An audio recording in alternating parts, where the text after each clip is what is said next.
Hello everyone, welcome to Options with Doug, streaming live on Monday and Wednesday at 1:30 p.m. Eastern Time on Bookmap Discord and the Bookmap YouTube channel.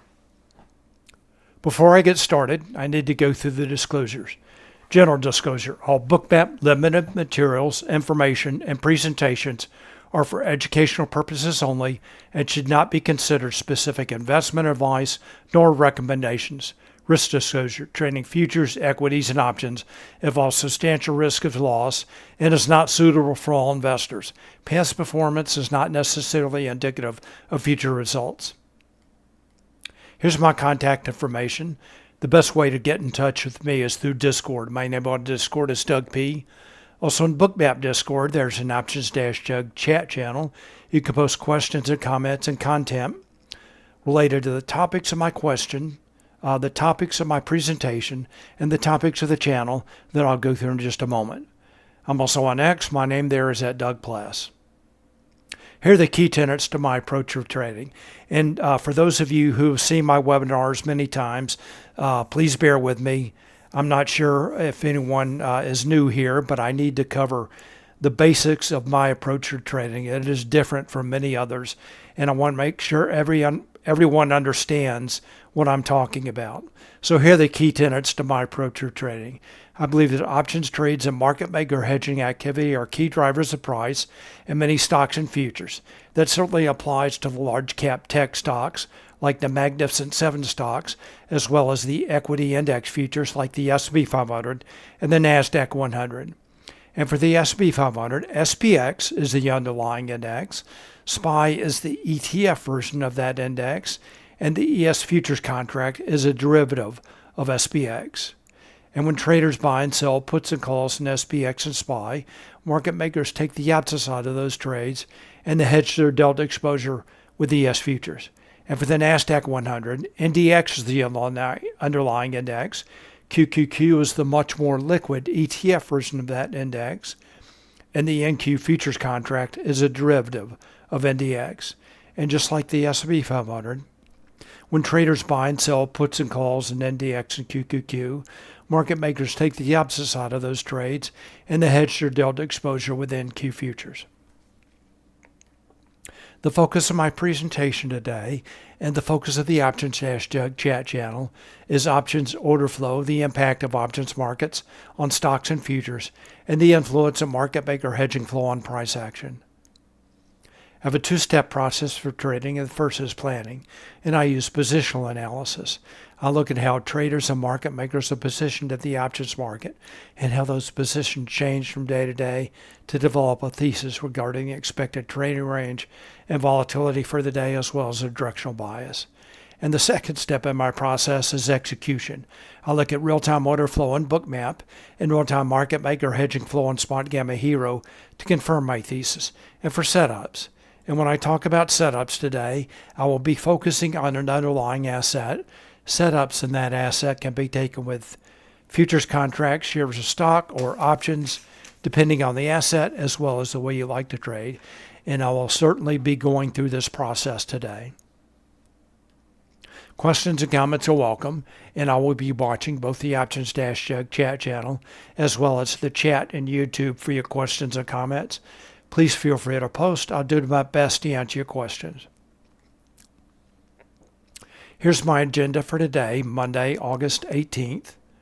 First of all, I want to go over news items, economic data, events, and earnings for this week. Then I'll go through my positional analysis.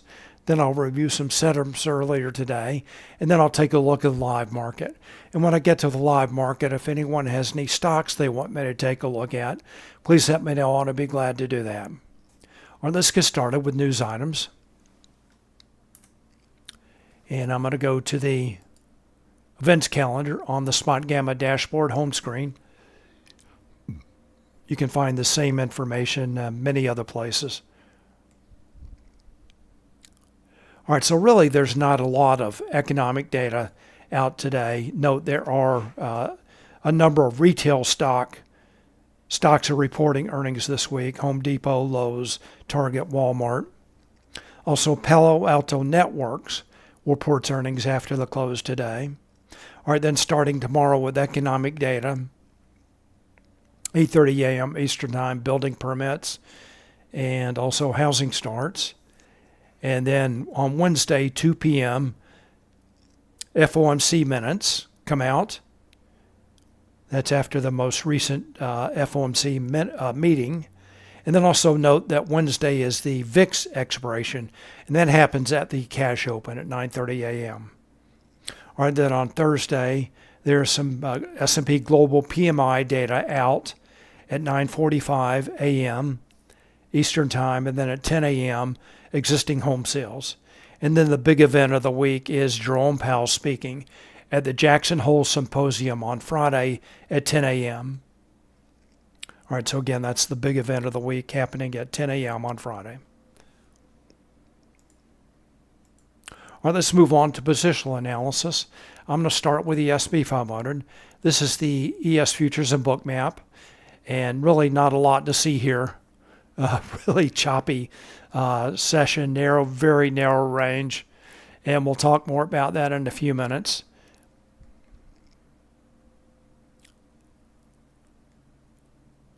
And looking at the bigger picture here, levels on the downside. This is the SPY 642 zero gamma level. Around that level, acting as support. That was before the cash open, right around 5:30 a.m. Eastern Time. And then the SPY 644 volatility trigger around that level, acting as resistance. And that is after the cash open, right around 10:30.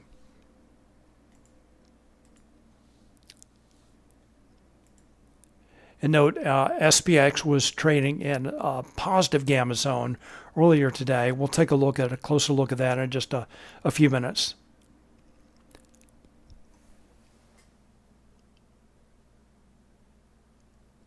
Usha owner, welcome. Glad you're here. And when you can you love to see your outlook on RTY? Yeah, we can take a look at that. We can take a look at the Russell. So I'll make a note of that. Get to that. All right. So that's the S&P 500. And before I take a closer look at this chart, I want to step back, take a look at a higher time frame. And this is SPX, a 1 year, 1 day chart in Thinkorswim. And since last Friday was expiration, monthly expiration, I want to focus on price reactions at the various expirations.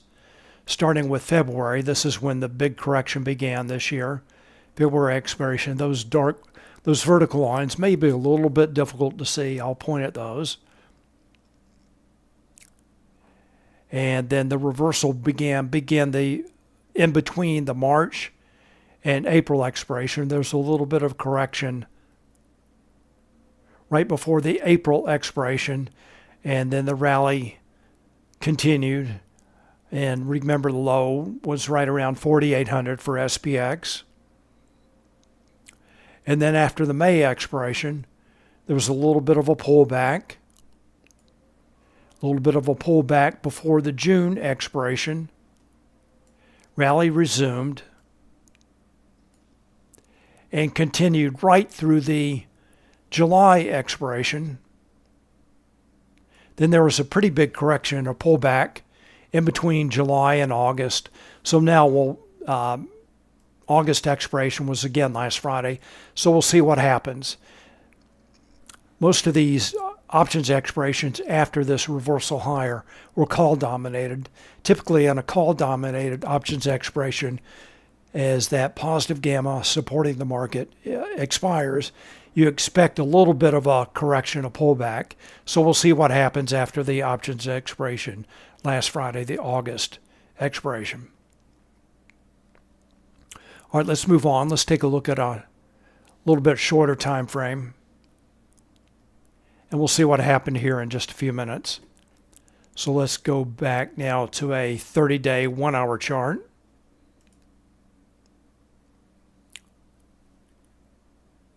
Here's July expiration, August expiration, pullback in between the two expirations down to the support level that was right around 62.20. 62.15 to 62.20. And then most recently,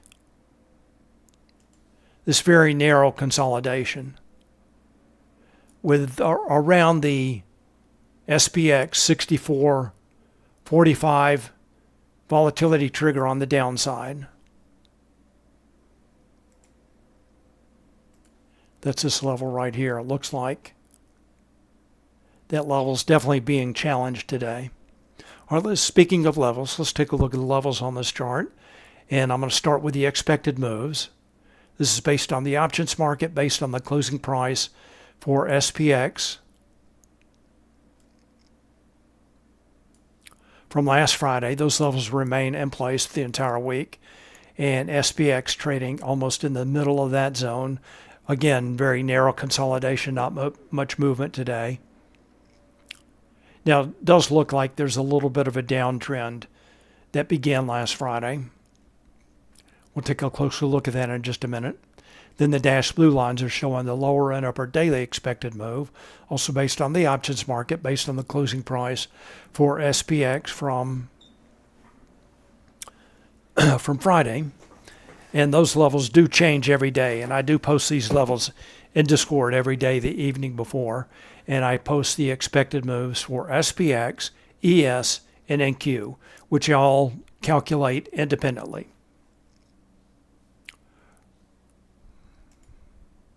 All right, let's take a look at the spot gamma levels on this chart.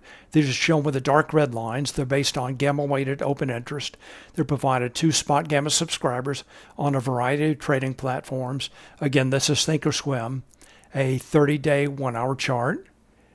And I'm going to start with the put wall at 6,000.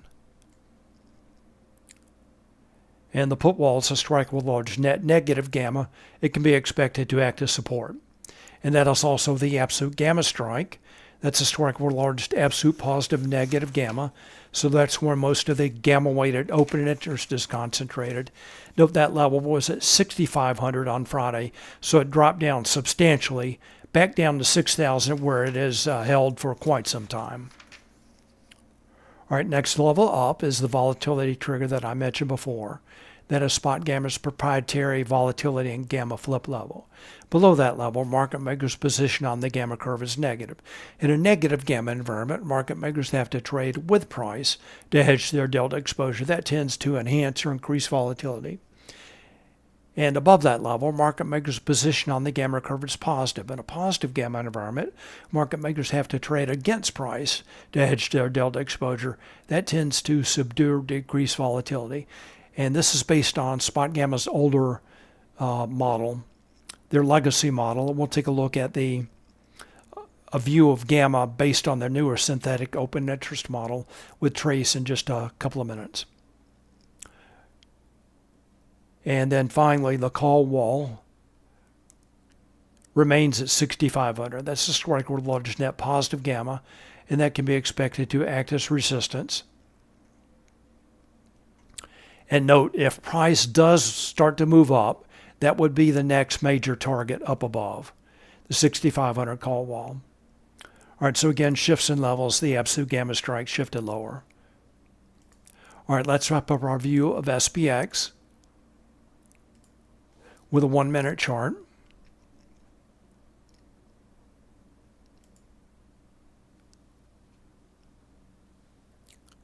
So there's this consolidation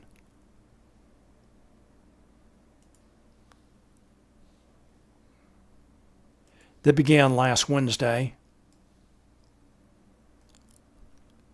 and support right around 64.40 to 45, which is the volatility trigger. And it looks like now SPX does want to challenge that level. So we'll keep an eye on that.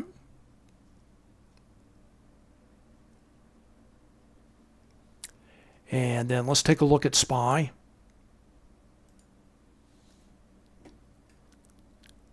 To wrap up our view of the S&P 500, go to SPY. And remember, I mentioned before the 642 zero gamma level on the downside, and around that level acting as support. and then the volatility trigger at 644, around that level, acting as resistance. And that's a pretty narrow range. That's right around less than 20 points up and down for the S&P 500. That's a pretty narrow range. All right, so let's go back to Bookmap again. Upper bound 644, lower bound 642. And then there's the SPX 6445 volatility trigger right in the middle. And note the point of control shown by this purple line is right around the 6445 volatility trigger. And I'm showing that to point out the importance of that level. And also the session volume profile. You can see that is clustered in a very narrow range. And the session that I use begins at the open yesterday evening at 6 p.m. Eastern Time.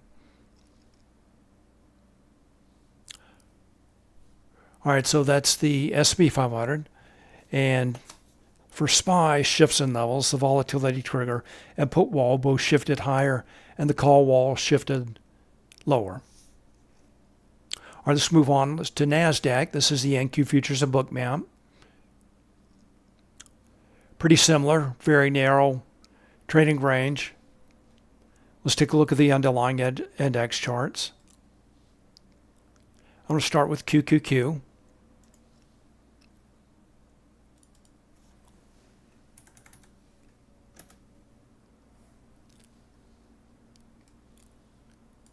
Zoom in on this. Also narrow range.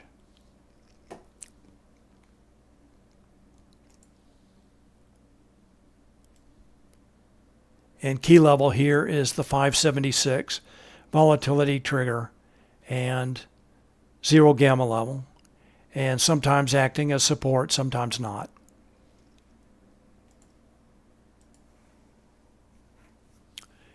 And then let's wrap up our view of the Nasdaq index levels with NDX. Let's zoom in on this.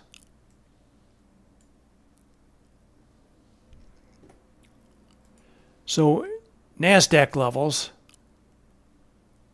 around that zone up above the call wall at 23,725 acting as resistance.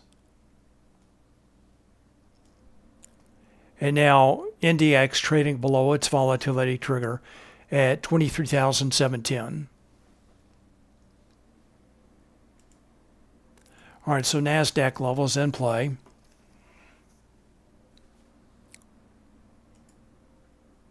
Back to Bookmap. All right, so there's the Nasdaq 725 call wall and then the volatility trigger.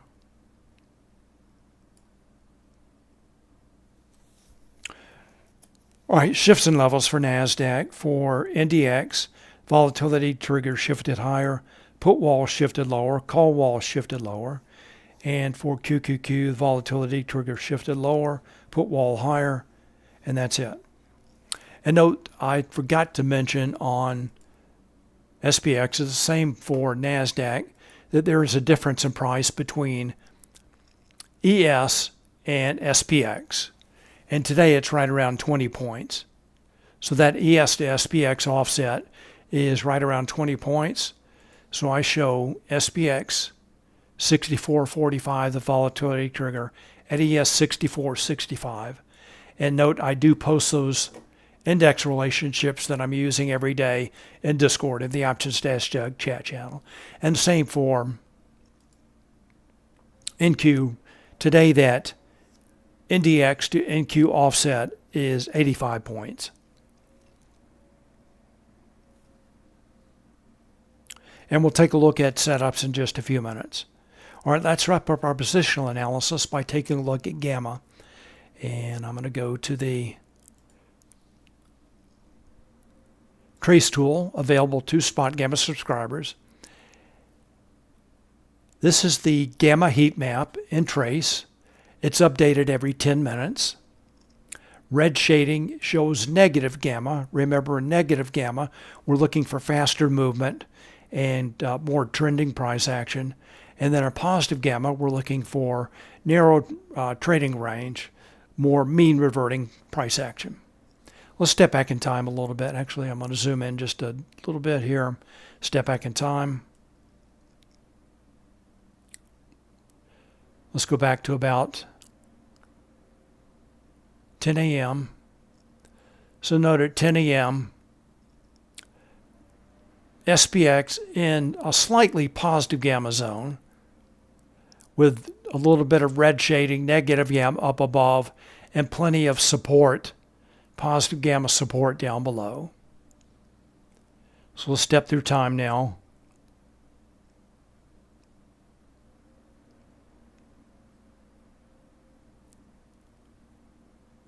So the positive gamma support remaining below as SPX trades up and down around, it's called the hedge wall there, but it is the volatility trigger.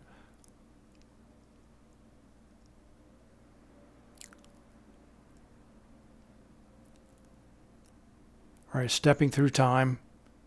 All right, so now the positive gamma down below remains. And let's see if there are any, looking for 99 percentile strikes. So there's one at 64.10. So price action in recent weeks, one typical scenario setup is for zero TTE traders to take price down to the largest 99 percentile strike. So if that's the case today, that would be 64.10 or right around ES 64.30. So based on the current price action, that would be a pretty big move. So we'll keep an eye on that. All right, so that is the current view. Trace, stability index, 65%. So moderate to higher stability. So really not looking for extreme movement. All right, let's move on now. Let's take a look at some setups. And I'm going to start with the S&P 500. And as always, I'm going to start by taking a look at what options traders have been doing today. And Long the Revolution, welcome, glad you're here. Says thanks for the levels every day and index relationships. Super helpful, Doug. Glad you like it, and you're welcome. Thanks for the kind words. All right, so let's start with the S&P 500. As always, again, take a look at what options traders have been doing today. And the patterns in Hero that I like to look for are these peak patterns. And note each one of these is accompanied by a flow alert. And these Hero flow alerts signal significant options activity and very often a potential for reversal in hedging flow from, in this case, positive delta to negative delta. All right, so let me step back. Let me explain what this chart is showing. So this is the Hero signal, HIRO, hedging impact real time options. So this chart is in real time. There are two lines on this chart. The white line is showing price for SPX, and the purple line is the Hero signal. That's showing options trades and market maker hedging activity for the S&P 500 index components. And a rising Hero signal indicates traders are buying calls and or selling puts in the S&P 500 index components. That's SPX, SPY, ES, and XSP. SPX, SPY, ES, XSP. And I like to look at these reversal signals. So a rising Hero signal, they're buying calls and selling puts. Falling Hero signal, they're selling calls and or buying puts. So the direction of lines is in terms of delta. Note total delta notional for the day is minus 41 million. That is very, very small, minuscule. And often it can be, in a very directional market, can be well over, at this time of day, 4 or 5 billion. So a very, very small, right around minus 50 million. All right, let's zoom in on this a little bit. We'll just take a look at this first couple of setups here. These short setups at 950 and at 1025 based on these full alerts, peak reversal patterns. Let's go to Bookmap. Go back to ES.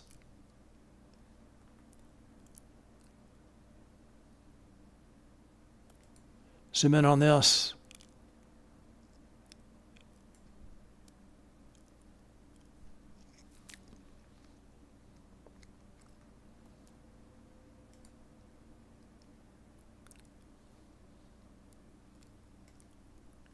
All right, so remember we're looking for the reversals at 950 and at 1025. So here's the first one. Let me bump up the volume dots just a little bit here. Also the heat map. All right, so the heat map in Bookmap is showing a history of limit orders in the order book. These were limit sell orders. There were a few just before price reversed at this level, which was right around 64.74. More came in later. All right, so here's the first reversal. Volume dots in Bookmap show market buy minus sell. Green volume dots indicate more buyers than sellers. Magenta dots, more sellers than buyers. You can see buyers are exhausted, run into that little bit of liquidity there at 64.74. Aggressive sellers start to come in with that peak pattern and hero, price reverses lower. A little bit of movement down below the 64.45 volatility trigger. And then there were some buyers down here.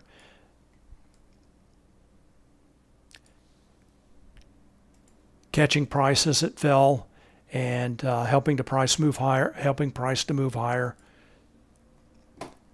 Sellers are exhausted. Buyers come in. Rising cumulative volume delta shown by the magenta line. Pull back to the volatility trigger and then a move up to this liquidity level again, and with this 644 volatility trigger just above that. And then price reverses again with that hero reversal pattern. All right, so those are the two short setups from the morning. And we'll get to the live market in just a couple minutes. Let's take a look at Nasdaq.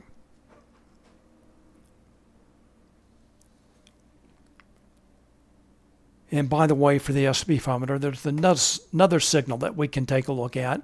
This is the S&P 500 equity signal. Typically, the S&P 500 index signal is a little bit more noisy, and it shows the turning points a little bit more clearly, whereas the S&P 500 equity signal, this is showing options trades and market maker hedging activity for all 500 stocks of the S&P 500 index, and it does a better job of showing the overall trend of price. And in this case, this is trending down, and a little bit larger number here, minus 1.5 billion. So again, the white line is price for SPX, and the purple line is the hero signal for the S&P 500 equities. Again, all 500 stocks. All right, let's move on to Nasdaq. So just like the S&P 500, there are two signals that we can take a look at for the S&P 500. For the Nasdaq, this is the Nasdaq index signal showing options trades and market maker hedging activity for NDX and QQQ. And then there's the Mag 7 signal showing options trades and market maker hedging activity for the stocks known as the Magnificent Seven: Apple, Amazon, Google, Meta, Microsoft, NVIDIA, Tesla. Let's go back to the Nasdaq signal and providing a little bit better signal about the turning points. All right, so note that there are a couple levels to lean on here. These are showing levels for NDX. There's the 725 call wall and the 710 hedge wall. So a couple levels to lean on.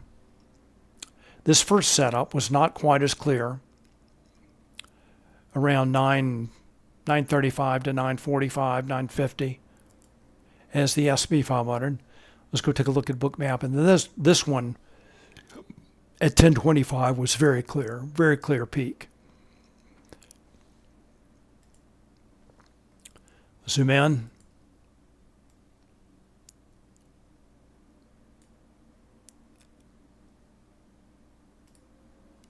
All right, so there's the first reversal.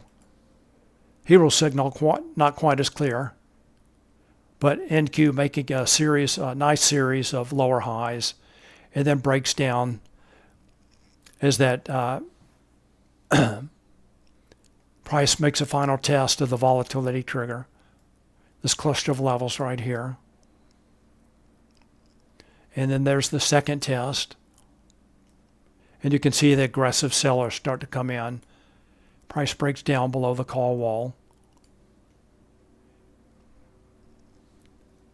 with the more clear hero peak pattern. All right, any questions about the indexes?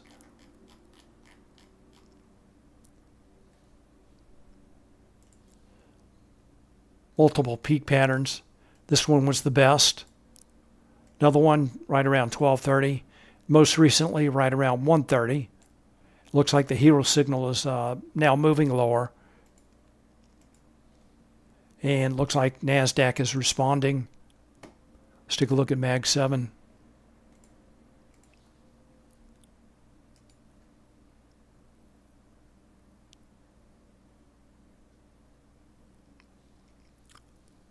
All right, Mag 7 also moving slightly lower now. All right, let's take a look at some stocks. Then we'll get back to get to the live market. I'm going to start with Apple. Actually, let me shift to puts and calls. Let's zoom in on this. So just looking at this in the morning, and this is a pretty typical pattern today. Bulldog, welcome, glad you're here. Bulldog says, remind me where are those numbers on Bookmap coming from? And all right, so I'll get to that in just a moment.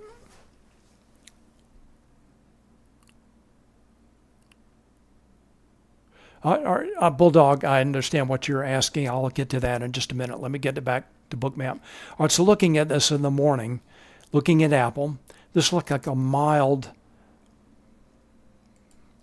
bullish opening drive that began a little bit late, traders buying calls, but just like indexes, full alert comes in, call peak pattern, price drops lower. So looking at this in the big picture now, Hero was pretty flat. We'll see this pattern several times today. Full alert, call peak pattern, price versus lower. And then the call sellers and put buyers take the foot off the gas. So I forgot to mention, when I separate out puts and calls, the call line is shown with orange, blue line showing puts. Again, the direction of the lines indicates options delta. So in this case, traders are selling calls, that's negative delta, that's shown by the falling orange line, and also buying puts, that's shown by the falling blue line, that's also negative delta. And then they take the foot off the gas right around 11 a.m. and price consolidates. All right, so that reversal happened right around 10:10. Back to Bookmap. Go to Apple.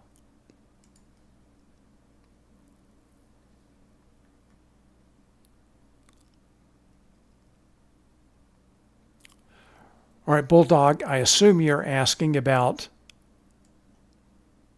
these numbers right here. So for the indexes, I do show all of Spotgamma levels.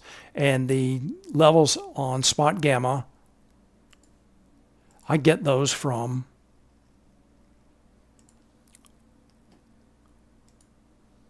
this information right here. So here are the Spotgamma levels from for NDX. Those are the levels for NDX. And then I put those in my spreadsheet. And price lines, the add-on available from the Bookmap Marketplace, and that is developed by FinTech Visuals. Very handy add-on. I really like it. All right, so I fill out my spreadsheet in the morning, and then let's go back to Nasdaq. So again, you can see those NDX levels on my NQ chart, and that's where I use those index relationships to put the NDX and QQQ levels on the correct or equivalent levels on NQ. And that is this add-on right here. Whoops.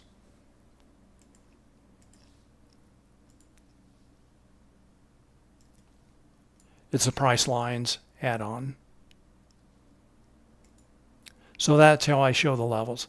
And then for stocks, I just use the round number levels. Unless I'm going to post a screenshot, an annotated screenshot, then I'll go ahead and mark up my spreadsheet or change my spreadsheet for a particular stock. All right, so there's Apple. There's the reversal, abrupt reversal with that call peak pattern as traders start selling calls and buying puts.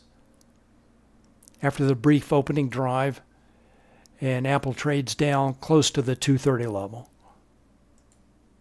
Doesn't quite make it down there. Let's go take a look at, back to Hero. So Hero is showing the 230 key gamma strike. So 230 is the key gamma strike, that high liquidity level. All right, that's Apple. All right, next stock, NVIDIA.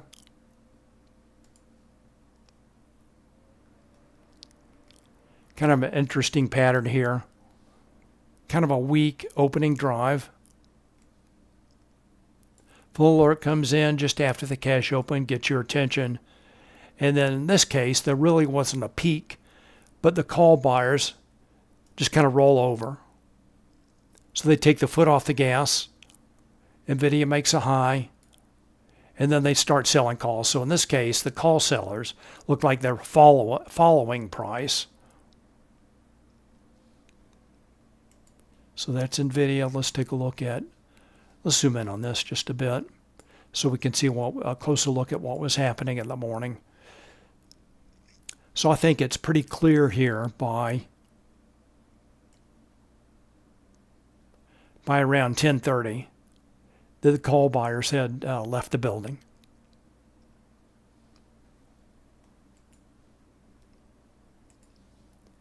And to Bookmap, NVIDIA.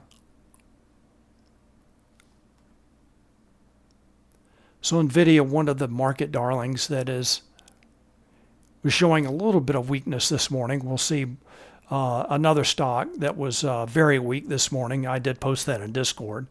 All right, so there's NVIDIA.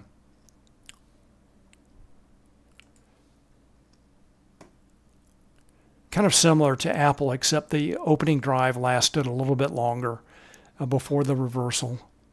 Next stock, Tesla.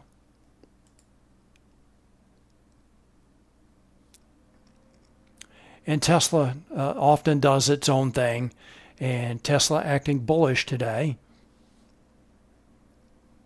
in spite of a lot of weakness elsewhere. Let's see what options traders are doing. Go to Tesla. Overall today, traders are net buyers of calls, sellers of puts. That's shown by the positive delta notional, but kind of a choppy uptrend.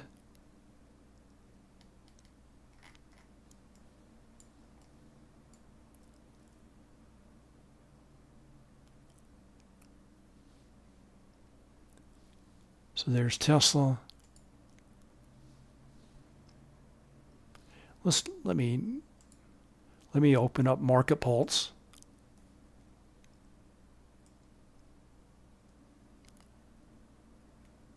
And I use Market Pulse to help identify the deeper pullbacks. So we'll let that load. We'll get back to Tesla in just a minute. Next stock I want to take a look at is AMD.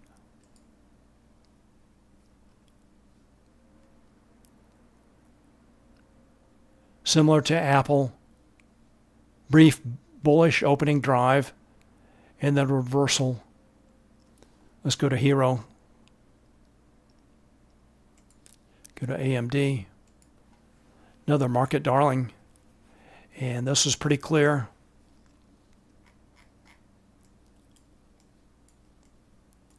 Bullish opening drive only lasted a couple of minutes. Traders started selling calls. And AMD moved lower.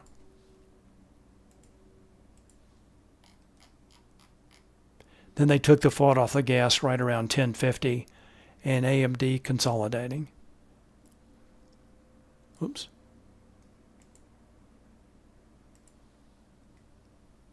So the call sellers took the foot off the gas.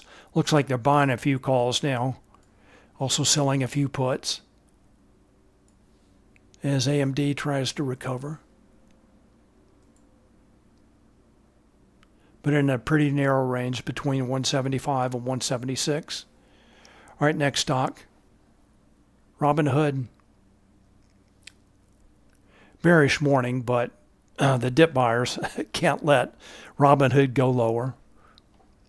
Interesting, kind of an angry drop lower this morning. You can see all the magenta volume dots. Sellers then exhausted.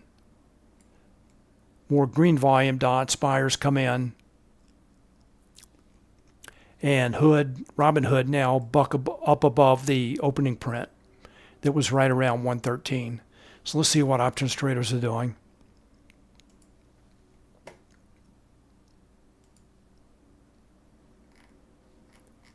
Zoom in on this. All right, so remember this pattern.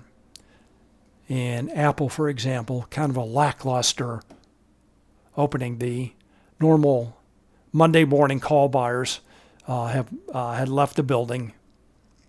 So the hero signal was pretty flat with price rising.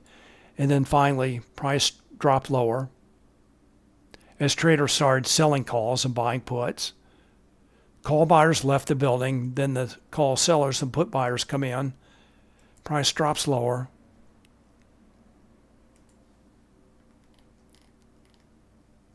But then the dip buyers come in right around 10 a.m. So it looks like mostly put sellers starting to come in right around 10. Call sellers take the foot off the gas, and then they start buying calls. Price moves higher.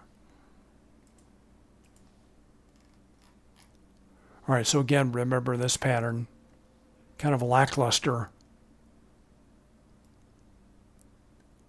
or non-existent opening drive, and then price versus lower as traders sell calls and buy puts. All right, next stock, Palantir. See the pattern here? No call buyers, no Monday morning call buyers.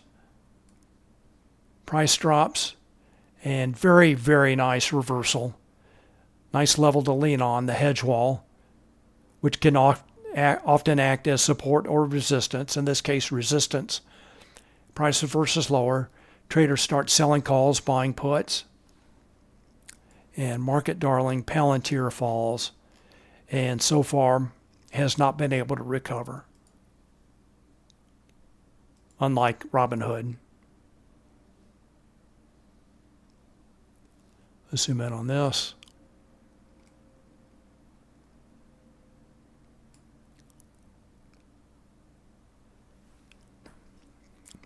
You know, there have been times in the recent past where I've seen Palantir jump first thing in the morning, then chop around a level for hours on end. And then this happened to be a much better setup.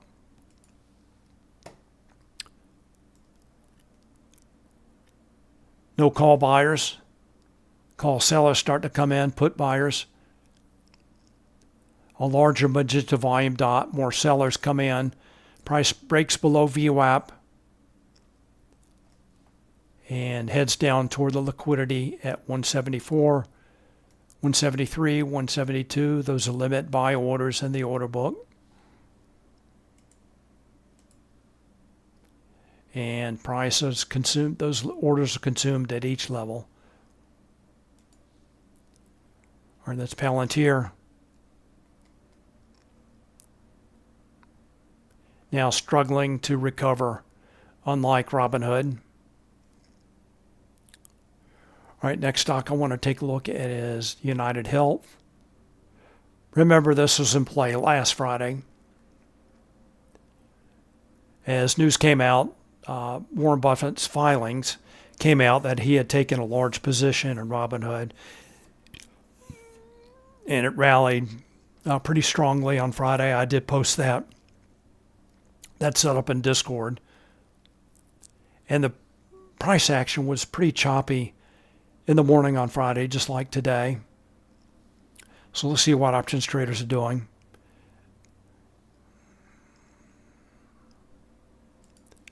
Go to UnitedHealth. Now, normally, the options volume in UnitedHealth is very low. And I expect that to be the case in a couple of days as the interest in UnitedHealth dries up. Zoom in on this a little bit more. All right, so this morning, as far as setups go, there were a couple of nice peak reversals. At 9:40, full alert call peak reversal. And then again, 9:55, something like that. Full alert, signaling a significant options activity and a potential for reversal and hedging flow from, in this case, positive delta to negative delta. That's exactly what happened in these two setups. The second one, right around 9:55, was a better setup. Then after that, it looks like price, started to reverse higher, and then the call buyers came in later. So they were chasing price up, but then price stops as the call buyers took their foot off the gas. All right, so let's take a look at this setup at 9:50, 9:55. Short setup, call peak pattern.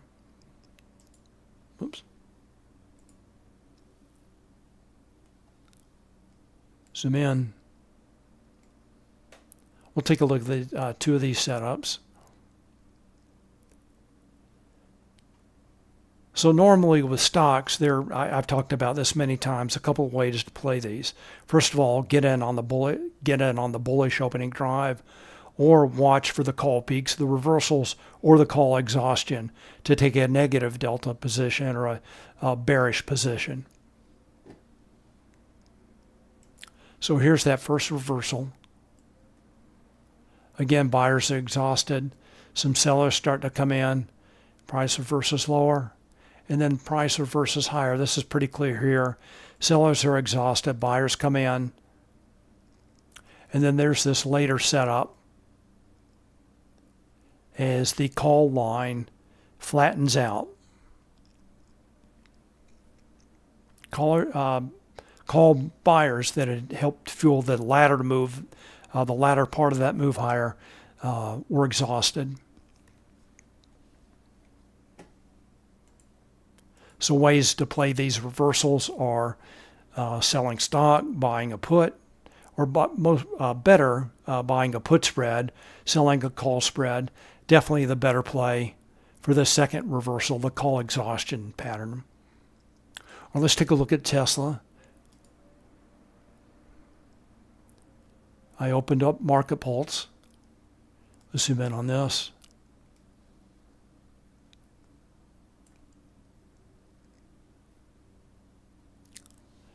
So in an uptrend, I'm looking for these Market Pulse price extremes to help identify the deeper turning points. They're good for pullback entries for long. So it looks like there were multiple long entries here. You might have gotten stopped out, and the thing to do is just go again.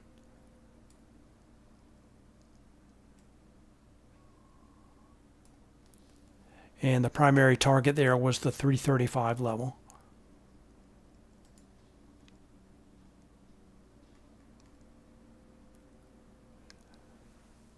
All right, Long the Revolution wants to take a look at the Russell 2000. So we can do that. I don't have that on Bookmap today. So we can take a look at Russell 2K, which, let me show you what that is, what that looks like. Let's actually.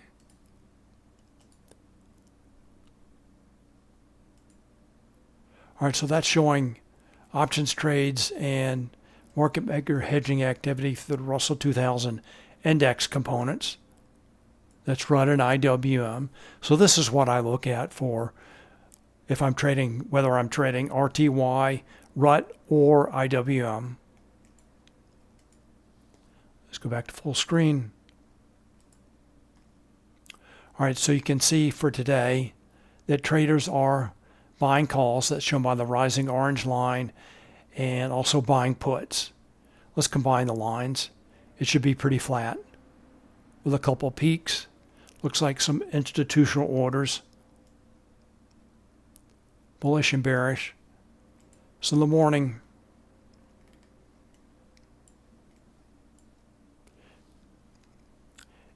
it was mostly bullish, rising hero signal.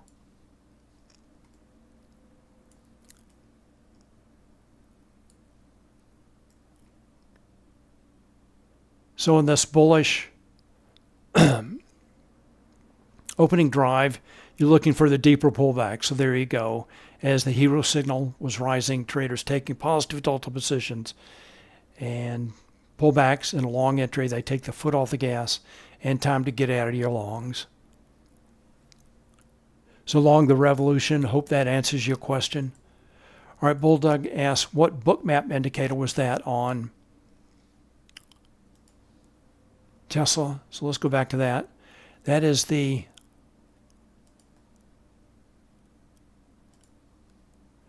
market pulse price change indicator. And note, this is part of the market MBO bundle, or you can purchase this separately from the Bookmap marketplace if you want all algorithms. But if you just like this price change algorithm, which is what I like, that's what I use, that is free to use with Bookmap Global or Global Plus. And I just use the defaults, except I load all historical data, and I do change the colors a little bit. All right, so again, that is Market Pulse and the Market Pulse price change algorithm. There are a number of algorithms. I like price change. Again, that one is free. All right, let's take a look at the indexes.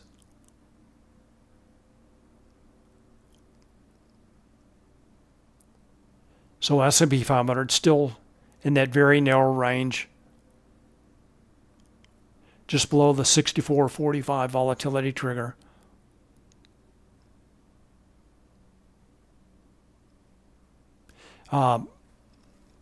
Yeah, Bulldog says I use a couple of those MPs, but haven't experimented with all of them. You're welcome. Yeah, I have not either. I tried price change. I like it, so I've just stuck with it. I did try a few earlier, and when I found price change, I really liked it, so I'm just using that. All right, so S&P 500 trading in a narrow range. Let's check Nasdaq. Still in a narrow range as well. All right, let's go back, take a look at Hero and Trace. I'm going to go to Hero first. And I'm going to take a look at next expiry here. All right, so the purple line is showing all expirations. That is today, tomorrow, Friday, next week, next month, all expirations. And then the teal line is showing next expiration. In the case of the S&P 500, that would be options that expire today. So it looks like the longer term traders may be slightly bearish, and the zero TE traders a little bit more bearish at minus right around 500 million for the longer term trades, and minus 2 billion for the 0 TTE trades. But the peak pattern's still very prominent. And again, the way I like to trade, these were the best setups.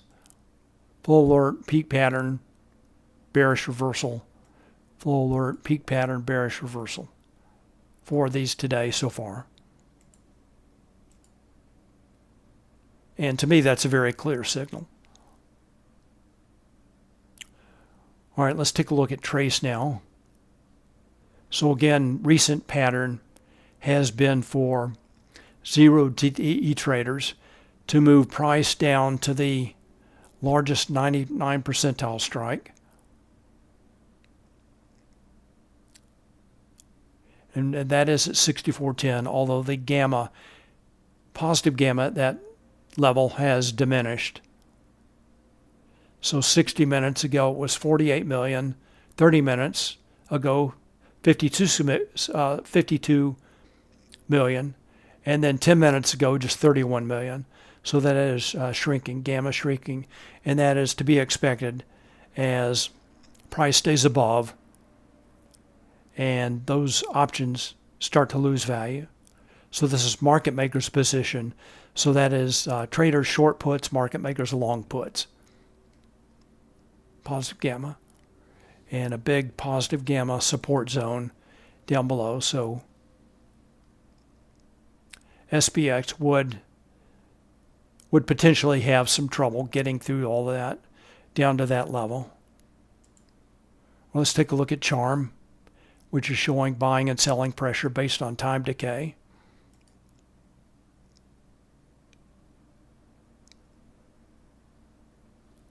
All right, so one thing that we're looking for on this is a potential pinning zone at the end of the day, and that would be at blue buying support below, red selling pressure above. In this case, that would be right around 64.20. Again, SPX would have to pick up the pace to get down there, and that is above that 64.10 level. All right, so the red is showing selling pressure due to time decay, and blue showing support. All right, back to, let's take a look at delta pressure. So this is showing pretty much buying support with a little bit of selling pressure right around 64.40 as expiration approaches, but mostly buying support, blue buying support. So let's go back to gamma. Back to Bookmap. All right, anyone have any questions? Last call for stocks. Anyone have any stocks they want me to take a look at?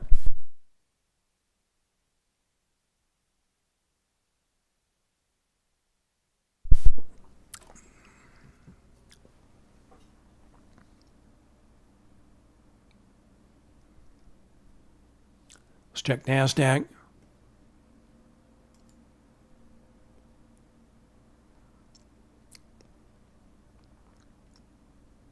Trading just below VWAP and point of control.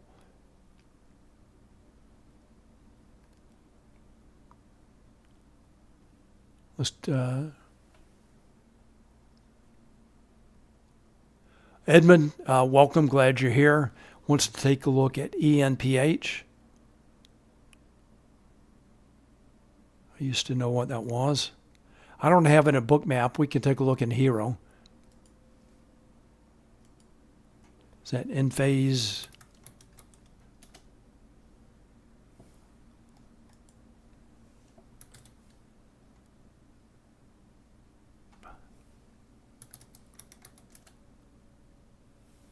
All right, there you go. Let me turn off next expiry. Turn on puts and calls. All right, so traders were buying calls, so that was a bullish opening drive. Took the foot off the gas. Price reversed.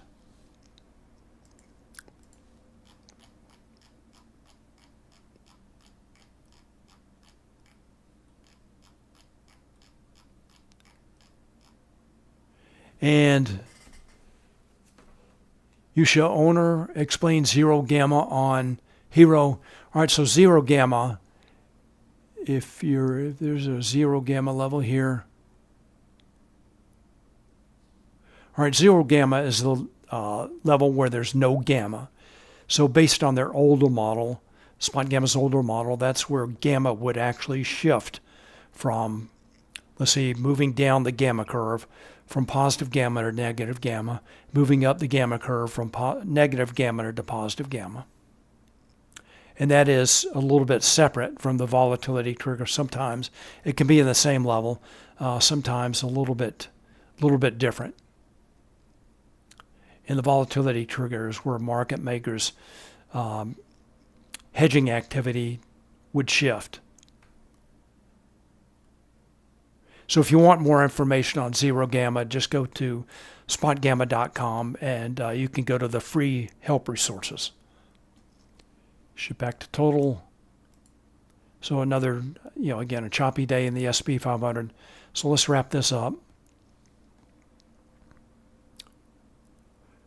All right, so again, S&P 500 kind of right in the middle of the range. That's Nasdaq, S&P 500, also in the middle of the range. All right, remember, upcoming in this week, Wednesday, FOMC minutes at 2, VIX expiration on 9:30 a.m. Eastern Time, Wednesday. So we'll talk about both of those events on Wednesday, and then the upcoming Powell speech on Friday. So we'll talk about all that on Wednesday. Hope to see you then. Everyone have a great afternoon. Again, hope to see you then. Bye.